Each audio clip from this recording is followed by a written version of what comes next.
봉준호 감독의 영화 기생충이 한국 영화 최초로 칸 국제영화제 황금 종려상을 차지하면서 한국 영화 100년의 새 역사를 썼습니다. 이번 수상으로 한국 영화의 국제적 위상이 더욱 높아질 것으로 기대됩니다. 전문가와 함께 이번 수상의 의미를 짚어보겠습니다. 윤성은 평론가와 함께합니다. 안녕하십니까? 네, 어서 오십시오. 시상식에 함께 계셨다고요? 네, 시상식 장에는 이제 아주 초청받은 몇 명의 사람들만 들어갈 수 있어서요. 저는 이제 기자들과 함께 프레스룸에서 영상으로 그 생중계되는 것을 보면서 수상 결과를 함께했습니다. 그래도 가까운 곳에서 그 감동을 느끼셨을 텐데 우리가 봉 감독 얘기는 들었고요. 평론가님은 어떠셨습니까? 저도 정말 또 영화를 평론하는 대한민국의 한 평론가로서 너무나 기쁨을 감출 수가 없었고요. 사실 이제 이 시상식 전체를 봤을 때 끝으로 갈수록 큰 상이 발표되기 때문에 저희는 계속해서 그 마지막에 이름이 불려지기를 조마조마한 그런 마음으로 기다렸던 생각이 나고요. 정말 믿을 수가 없었어요. 굉장히 비현실적인 그런 순간이었습니다. 어느 정도 예측은 좀 하셨나요? 사실 이제 현지에서의 반응은 너무 뜨거웠는데요. 이제 이렇게 말씀드리면은 이제 국내에서는 맨날 하는 말 아니냐, 매해 똑같이 한국 영화에 대해서 너무 긍정적으로 한국 기자나 평론가가 평가하기 때문에 믿을 수 없다라고 이제 하시는 분들이 있어서 작년에 이제 이창동 감독의 버닝 같은 경우에도 뭐 이렇게 최고 별점이라든가 평점을 가졌음에도 불구하고 상을 수상하지 못한 경우도 있어도 올해도 정말 뜨겁지만 좀 자제하자. 좀 너무 이제 먼저 그렇게 우리가 이야기하면 또 행운까지도 날아가 버릴 수 있겠다라는 그런 생각도 하면서 조금 반신반의하면서 조마조마한 마음으로 시상식을 기다렸습니다. 예상이 되지만 발설을 안 하셨군요. 네, 발설하기는 좀 애매한 입장이었죠. 또 혹시라도 못하게 될까 봐. 뭐 영화를 많이 알지는 못해서 이제 기억에 남는 칸과 관련된 기억은 올드보이예요. 심사위원 대상을 받았죠. 그 상도 작은 상은 아니지 않습니까? 그렇습니다. 이제 황금종려상 바로 이제 뭐 아랫 단계라고 해야 될까요? 이게 이제 이름은 다르지만 어쨌든 그래도 저희가 뭐 굳이 말하자면 1등, 2등, 3등 이렇게 이제 단계별로 있다라고 얘기할 수 있는데 황금종려상이 이제 칸 영화제에서는 가장 큰 상입니다. 뭐 일반인 관점에서 봤을 때 사실 칸보다 아카데미상이 좀 더 익숙하지 않나 이런 느낌도 드는데 어떤 차이가 있나요? 뭐 너무 다른 종류의 상이라서 어디서부터 그 차이점을 말씀드려야 될지 모르겠는데요. 이제 할리우드 영화 내지는 이제 미국에서 개봉된 그 영화들을 대상으로 아카데미 회원들이 뽑는 상이 아카데미 오스카 상이고요.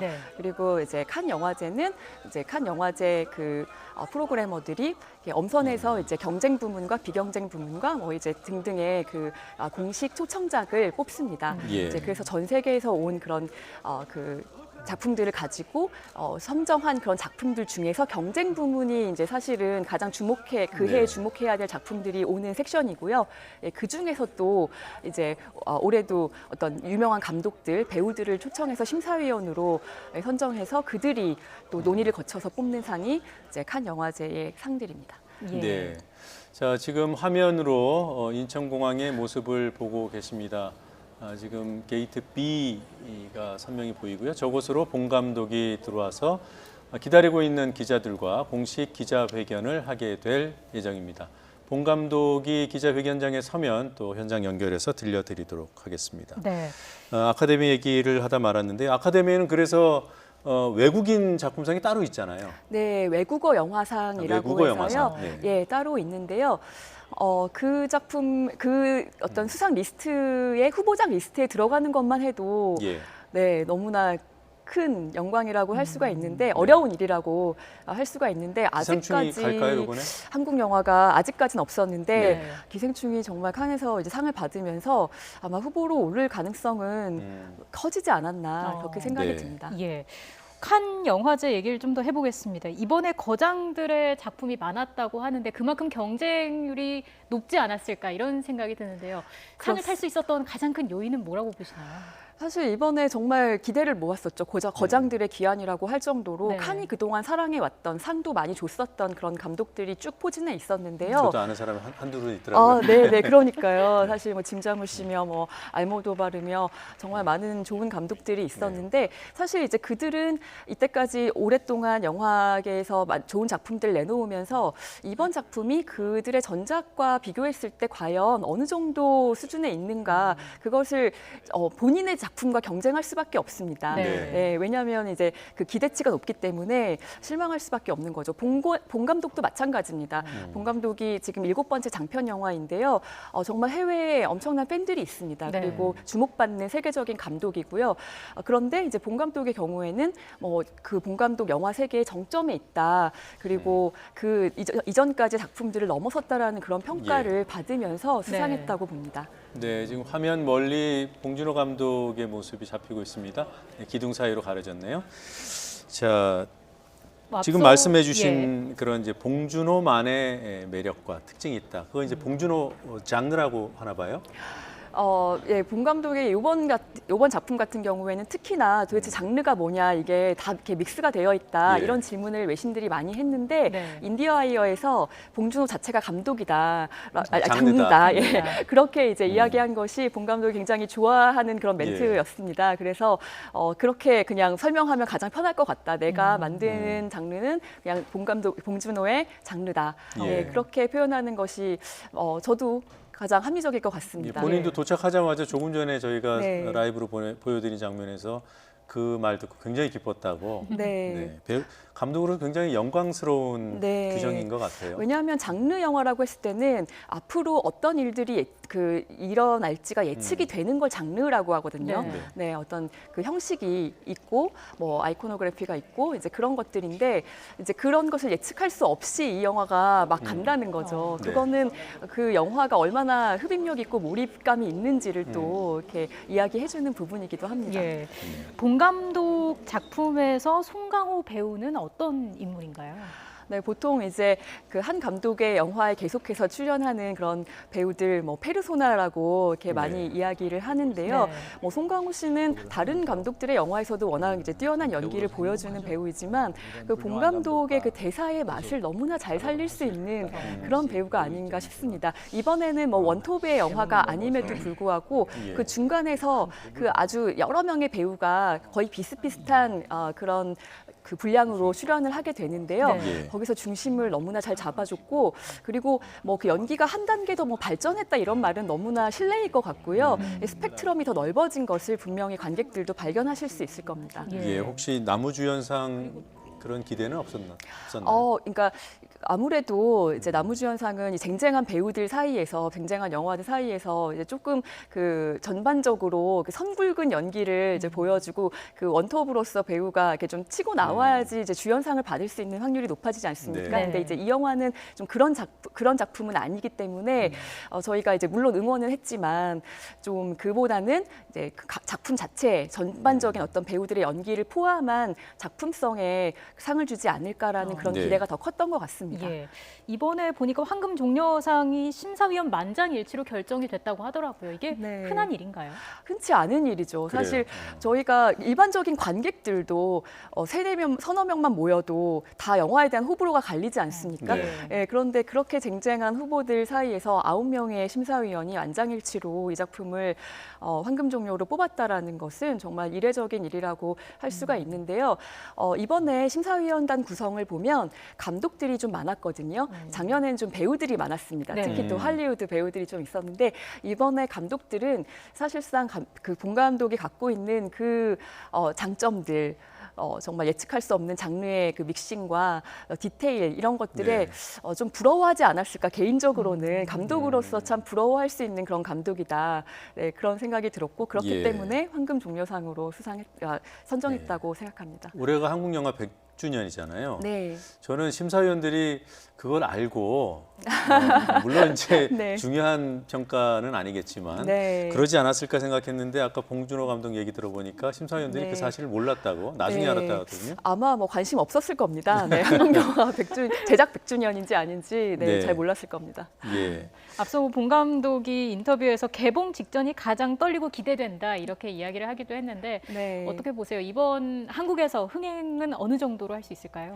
네, 이 작품은 뭐 저도 뭐 글을 통해서도 밝혔지만 그렇게 호불호가 갈리는 작품이 아닙니다. 그리고 어떤 한 특정 감독에 대해서 기대하는 바가 너무나 다 고루 만족된 그런 작품이기 때문에 정말 뭐 제가 이런 예측을 좀 조심스러워서 잘 안 하는 편이지만 네. 아마 천만 관객은 지금 한국 영화 시장의 규모로 봤을 때 무난하게 가지 않을까라고 생각하는 게 이제 저의 생각이고 그런 것을 어떻게 알 수 있냐면 지금 전 세계의 192개국에 또 판매가 됐습니다. 네. 황금종려상 수상이 결정되기 전에 이미 이제 한 마켓에서 팔린 것이 그 정도기 때문에 뭐 그렇다는 것은 이 영화가 어느 정도 그 관객들의 호응이 있을지 대중성을 갖고 있는지를 보여주는 수치라고 할 수 있겠죠. 192개국에 네. 판매됐으면은 네. 기존 기록을 갈아치웠네요. 네, 아가씨의 기록을 갈아치운 그렇군요. 수치입니다. 네. 그러니까 보통 칸 영화제나 베니스 영화제에서 수상했다 그러면 작품성은 있겠다, 네. 재미는 없지 않을까라는 그런 일반인 저 같은 네. 사람의 그런 생각이 있어요. 네. 근데 흥행도 보장하시는 거죠? 네, 사실 뭐 물론 그러실 수 있습니다. 그런 영화제에서 수상했으면은 작품성은 높은데 재미는 없다, 지루하다. 네. 그런데 이 작품은 2시간 12분 동안 정말 시계를 한 번도 보지 않는 관객들이 대다수였을 정도로 네. 몰입감이 높고 재미있는 영화입니다. 예, 주변에 계신 다른 평론가분들도 같은 입장이신 건가요? 네, 그럼요. 일단 뭐 이 영화가 그 작품성은 일단 그 칸 영화제에서 수상한 것으로 뭐 네. 이게 대신 말씀드리고 싶고요. 그 외에 어떤 대중성도 담보하고 있다라는 점들을 모두 다 기대하고 있습니다. 네. 다만 좀 스포일러가 걱정이 되는 부분이 있어서요. 네, 그래서 예. 내용은 얘기하시면 네. 안 돼요. 네, 알겠습니다. 네. 지금 조금 있다가 또 봉 감독 기자회견을 연결해야 되니까 네. 시간이 있을 때 악인전 얘기를 잠깐 해보죠. 네, 악인전도 함께 초청을 받았죠. 네, 미드나잇 스크리닝 섹션에 이제 초청을 받았는데요.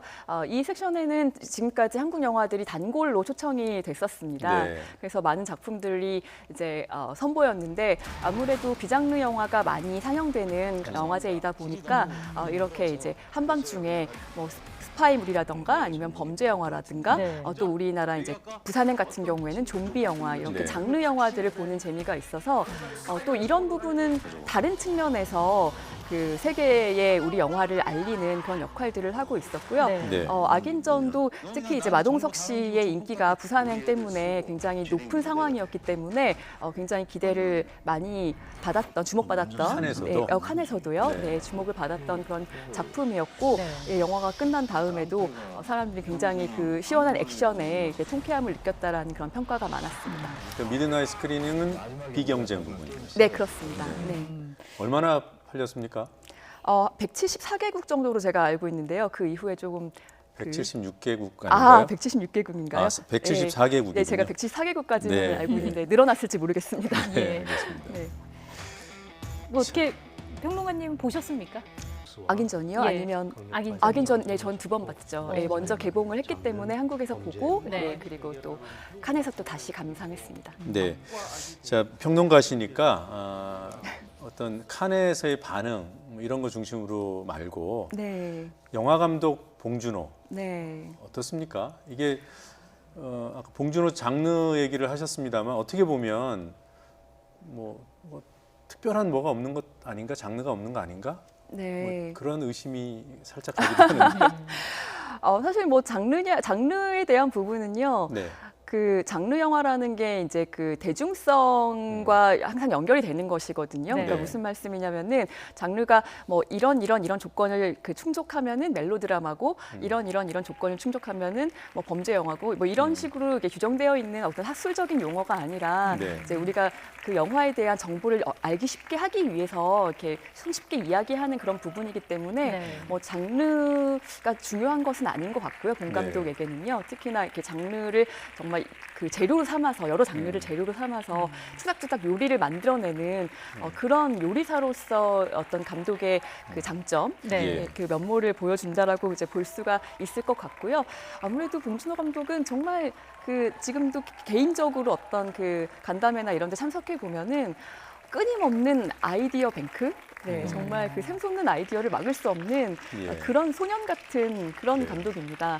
네, 그 아이디어가 결국에는 우리가 이야기하는 뭐 봉테일이라고 하죠. 그 디테일을 만들어낼 수 있는 것이거든요. 네. 연기 디렉팅도 그렇기 때문에 뛰어날 수밖에 없는 것이고요. 네, 그럼 기생충도 각본까지 다 쓰셨나요? 네, 그렇습니다. 네. 제가 그 칸 소식을 뉴스로 접하면서 한 가지 궁금한 게 생겼어요. 그러니까 쟁쟁한 경쟁자들을 물리치고 황금 종려상을 받았다고 하잖아요. 네. 근데 한 가지 네. 또 하나의 이제 의구심이 올해는 유독 경쟁작들이 좀 과거보다는 네. 좀 떨어져서 네. 만장일치로 수상을 한 건지 아니면 정말 압도적이어서 만장일치가 된 건지. 네. 저도 이제 그 한 4년째 지금 칸 영화제를 쭉 봐오면서 예. 이번에 그렇게까지 이렇게 그 뛰어난 작품들이 예년에 비해서 없었던 것은 이제 제 입장에서는 이제 사실이기는 한데요. 그렇지만 그렇다고 해도 황금 종려상을 받는 건 1등 아닙니까? 네. 이 21편이라는 그 영화 중에서 그건 굉장히 어려운 일이죠. 절대로 폄하해서는 안 되는 예. 그 수상이라고 생각합니다. 예. 네, 이 알겠습니다. 황금 종려상의 심사 기준이 정확히 어떻게 되는지 아십니까? 뭐 그 기준이라고 하는 거는 아무래도 그때 그 해에 심사위원들이 만들어가기 나름이라고 생각을 하는데요.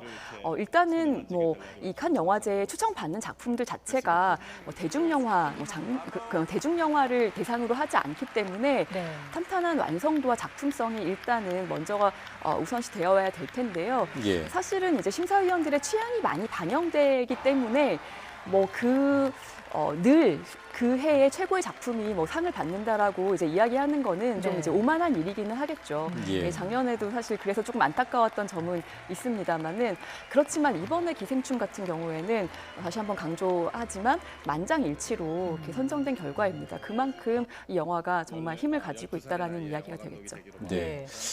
자, 이제 제2의 봉준호, 제3의 봉준호, 또 네. 송강호 배우도 마찬가지고요. 그게 우리 영화에서 구현이 되려면 어떤 정책적인 뒷받침이 있어야 될까요? 일단 지금 뭐 전 세계적인 그 영화계의 문제이긴 입니다만은 그 다양성 영화에 대한 그 지원이 뭐 네. 가장 우선시 되어야 될 거라고 생각합니다. 네. 그리고 모든 영화들이 다 천편일률적으로 되어가는 걸 이제 막자라는 이야기죠. 항상 그 말초신경을 자극하는 그런 작품들만 좀 상영할 것이 아니라 만들 것이 아니라 네. 좀 다양한 맛을 볼 수 있게 관객들을 좀 그 도와주고 네. 그럴 수 있는 정책이 좀 뒷받침되어야 되지 않을까라는 네. 생각이 듭니다. 그렇죠. 이번 일을 계기로 사실 봉 감독과 배우 송강호 씨를 보면 감독과 배우의 그 호흡이 참 중요한 것 같다 이런 생각이 들더라고요. 그럼요. 그거는 뭐 두말할 필요가 없겠죠. 그렇지만 그 송강호 씨 같은 경우에 조금 더 제가 말씀을 드리면 그 칸 영화제에 지금 밀양 그리고 박쥐 네. 그리고 요번에 기생충까지 그가 출연한 작품들이 모두 상을 받는 일이 있었거든요. 그게 이제 물론 송강호 씨가 또 뛰어난 배우이기 때문에 뛰어난 감독들과 작업해서 그렇게 이런 결과가 있었다라고 볼 수도 있지만 네. 또 이제 감독의 입장에서는 반대로 볼 수 있을 것 같아요. 아주 그러니까 고마운 그런 입장일 수도 있을 것 같아요. 네. 지금 들어오는 모습을 보니까 네. 예, 뭐- 지금 말씀대로 이제 기자회견장 앞에 모습을 드러낼 것 같습니다. 저 예. 문이 열리면 바로 나오겠죠? 저 뒤에 서 계시고 것 같고요. 네. 네. 근데 저 평론가님도 칸에서 오신 거잖아요. 네, 저는 오늘- 조금 지금 방금 이제 공항에서 내려서 네. 아, 그래요? 네. 시차를 안 타시는 것 같은데. 네. 네. 자, 현장에서 기자회견이 시작이 되면 평론가님과 인사할 시간이 없을 것 같은데 네. 우리 방송 마치고 또 다른 방송사 생방송이 있다고 들었습니다. 맞습니까? 네, 제가 원래 고정 출연하는 그런 그렇죠. 프로그램에 방송이 있습니다. 그럼 보내드려야 될 것 같습니다. 그러면 여기서 미리 인사를 드리고요. 저희 네. 또 봉 감독의 얘기를 들어보겠습니다. 네. 평론가님 잘 들었습니다. 고맙습니다. 고맙습니다. 감사합니다.